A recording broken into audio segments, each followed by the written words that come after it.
Hello auditors, today I'm going to teach you guys how to solve Ethernaut Token Challenge. Currently, there are two solutions to solve this challenge and I'm going to teach you guys how to solve it using Brownie Python. Okay, now we are at Open Zeppelin's Ethernaut Token Challenge. You can see this is a smart contract, and over here, pay attention that we are given 20 tokens, and to solve this challenge, we must ensure that we can get more than 20 tokens. And over here you can see this is my instance address and this is smart contract. Now I will open my terminal. So let's just go into token directory, or if you have not created, please create so using make directory. Now you can run Brownie init, which initializes the directory, which I have also done it before. So what Brownie init does, you initialize this directory with more subdirectories, and this YAML file is a configuration file which you can use to, for example, before the script has been run, Brownie will actually check the configuration file and then run the script. So now let me open Visual Studio Code. I'm going to explain what this contract does. So you can see that the Solidity version is 0.6.0, and I presume that this challenge is actually exploiting the underflow and overflow statement. So in order to exploit this, you don't actually need the SafeMath library since this particular challenge is not using it. And I'm gonna further explain the state variables. So over here we have balances. So basically what this is a hash map or dictionary, and we have a state variable of total supply. So what this constructor is that when the contract is deployed, it will take in an initial supply. For Ethernaut, they have actually put in initial supply of 21,000. So 21,000 will become the total supply, and hence will change the state variable to 21,000. And for this, so basically smart contract will have 21,000 tokens. And then now we have a transfer function which takes in an address and the amount of value, which is tokens, and returns a boolean. Now, let me further explain how do we exploit this contract. So over here, these require statements require the balance of the smart contract or the externally owned account to be more than 0 tokens. So since we are not using SafeMath library, so when we perform this particular contract, when we put in 1, they will be resulted into 2 power 256 minus 1. Since the highest number value of the uint that is this, you can actually make this statement true. So if you put 0 minus 1, basically it's 2 power 256 minus 1, and then it will result in this value, which makes this true, so that this will be true and this further statement will be further continued. Since the smart contract minus whatever value, which is 1, will always be true already, we can actually input the total amount of value that we want to send to this particular address, which is our player account. So what this means is that we have our this particular token contract, and this token contract has 21,000 tokens. And what we can do is we can create an attacker contract over here which has 0 tokens, which since this particular required statement is 0 minus 1, it will result into this particular 78 decimal digits of number. It will always be true, and it will always send it to our EOA, which is our basically our crypto wallet, the total amount of value that we have specified. So let me just go to my attacker contract. Over here, we will initialize this contract by placing the instance of Ethernaut to initialize the interface. So this is the interface. And we can call the function transfer. So what we can do over here is then we can actually put our externally owned account, which is our crypto wallets, here, and this will pass into this particular interface, which call the transfer function of this particular interface to this particular smart contract, and we can pass in any value we want. So over here we have 1 million tokens which we want. So let's go on to our Brownie script.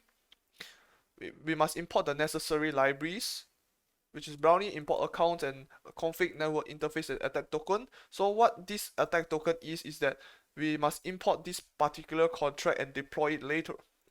Let me further explain line by line. So this network priority fee is that it prioritizes our transaction after we submit 5 GUI as expense. So whenever you put this, so basically your transaction will be prioritized according to how much GUI you put. So if you put maybe this amount of GUI, maybe your transaction will be first. So what this does is that it makes the transaction to be faster. And over here we have our contract address, which is basically this, our instance. We can copy and paste it here. And now we have our player account. So what this does is that Brownie actually takes our configuration YAML file, our private key from our environment file, which has been specified over here. So our environment file must place our private key. And then this is our Infura node provider. So why we are using Infura is because that we are using Corelli testnet, which uses Infura node provider. Now, let me further explain. So over here, this is our instance contract which deploys this particular Solidity file. And then we have this token interface which will interact with this. And this interface will interact with this smart contract. And over here, we can get the balance of this particular contract. So once you call this, it will be 21,000. And then we have our attacker contract. So what this does is that you can get the particular address of the attack address and check how much money or how much token is in that particular contract, which will return 0 since Ethernaut has not deployed 20 tokens to our attack address but only our externally owned account, which is us. And then we can get the total amount of supply, basically how much token it is, and we can check it over here by printing it out.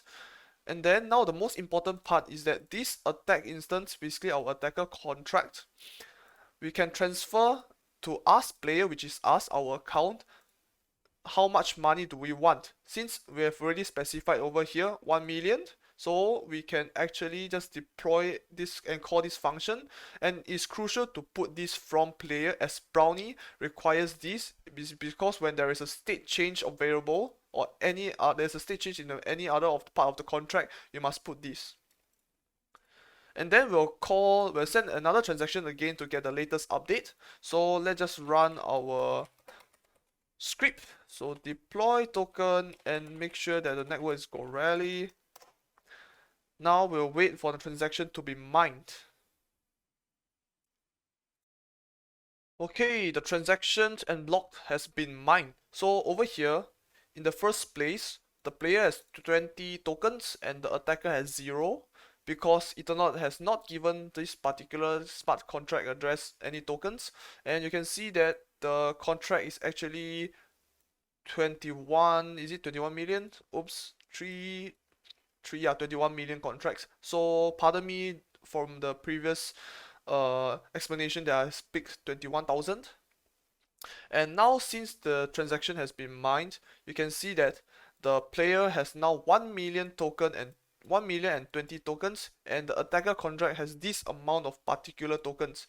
So one of the reasons is because of the underflow statement over here. You can see that the maximum value, which is 2 power 256 minus 1000 over here, since this particular contract sends 1000, so basically our token over here will check our attacker address minus 1000, which will result in this particular amount, which is true, and thus will minus the amount. So what we have is basically this 2 power 256 minus 1 million, and this is the result.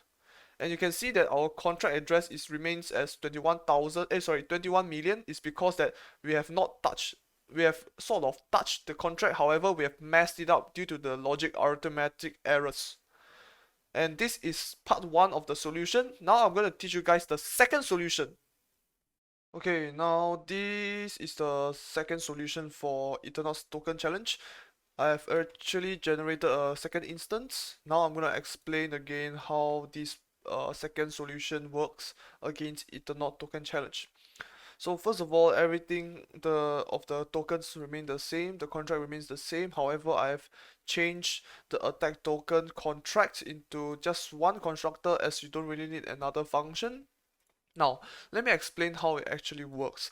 So, for example, for this transfer function, it still gets address to and it receives a token value and returns a boolean. So over here, it says that requires balance to be more than 0. So, okay, so how do I exploit this? Is actually very simple. Oh, okay, so over here, we have a balance.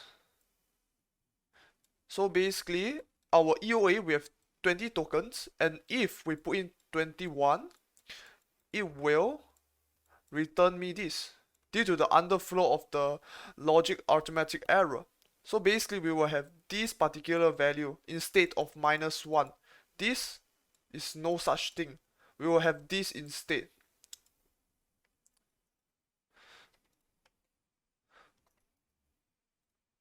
So if our sender, basically this requirement is true, it will update our caller, basically our externally owned account or crypto wallets, into this latest digits, basically this amount of token. And since our address over here, which we can put any address, which we will deploy our attacker address, for example our attacker address is this, will plus 21. But we don't really care of our attacker contract, we just want the smart contract address.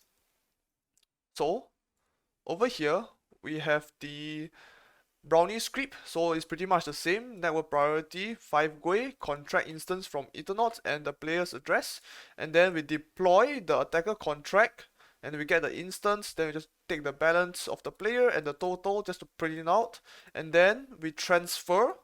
Basically, we transfer to our attacker address over here. So attack token 2 instance dot address, we get the address out. Transfer 21, basically 20 minus 21, which returns this whole particular value into our new updated balance. So basically, when we run it, we will successfully solve the second solution of Ethernaut Token Challenge. Just let me remove this. Now we're gonna let the transaction to be mined. So over here, it's important to put transfer the wait, is because that it's not every time the transaction will be mined in the same block. So we have to wait for transaction to be mined and the block to be mined so that we can get the latest update. I've forgotten to do this for the previous solution, so please take note of this. Okay, so the first transaction has been sent. You can see the player account balance is 20 and the contract is 21 million. And now we are waiting for the transfer to be mined. Okay, so basically the transferred, it has already been transferred. And now our latest update, we have basically 20 minus 21 tokens, which is this whole particular tokens. And we have successfully solved this particular challenge.